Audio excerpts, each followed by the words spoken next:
Hello everybody out there in video world, this is Dan with another movie review for you. This time it's a Rock of Ages, starring a whole slew of characters, including the main two, Diogo Boneta and Julianne Hough. They play Drew and Sherry respectively. We also have Tom Cruise as Stacey Jacks, Alec Baldwin, Russell Brand, Paul Giamatti, Catherine Zeta-Jones, just to name a few. Huge list of actors and actresses in this movie. It's rated PG-13 for its language, sex, drugs, and rock and roll minus the drugs.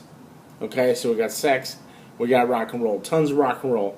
If you're a fan of Poison, Def Leppard, Foreigner, Journey, Aerosmith, Bon Jovi, Twisted Sister, any of those bands or musicians you're a fan of, you will love this movie. The music is outstanding. The setting is 1987 at the Bourbon Club on the Strip in Las Vegas, and it's about two aspiring singers, essentially, and Drew's character and Sherry's characters, and they all meet at the Bourbon Club, and that's where everything comes together. Julianne Hough's character is a Oklahoma-born, big dream kind of person, and so is Diogo Boneta's character. I love this movie because the music made it work for me. There were times where it was cheesy. The one-liners were not that funny, but in just the setting was just too wild and crazy for me. But overall, the movie just rocked because of the music.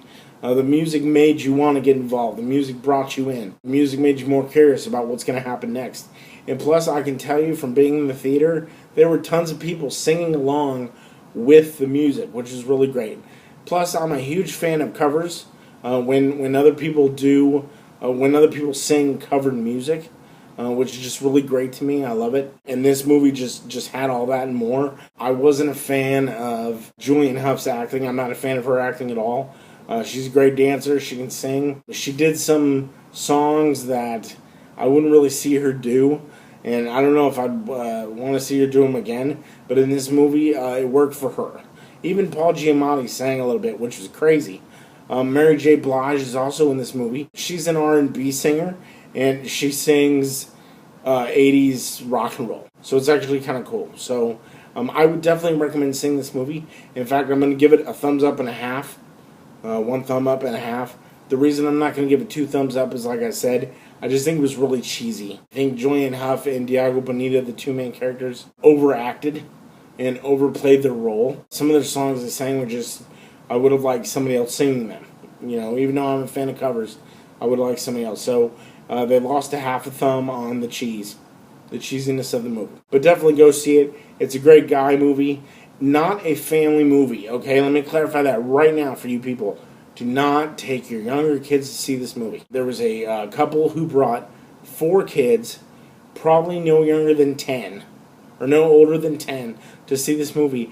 And in the movie, there's a Tom Cruise and a reporter makeout scene, okay, in the movie where they pretty much strip down to their underwear. The family is just like all shocked in the movie. Now, I can't believe this is happening. If you watch the trailer, you know it's not a movie to take your kids to, okay? So you parents who take your kids, you have issues, okay? You have serious issues. Overall, the movie's great. I loved it. Guys will love it. I think guys love it. I think the girls will love it. So definitely go see it. Let me know what you think. And we'll see you next time at the movies.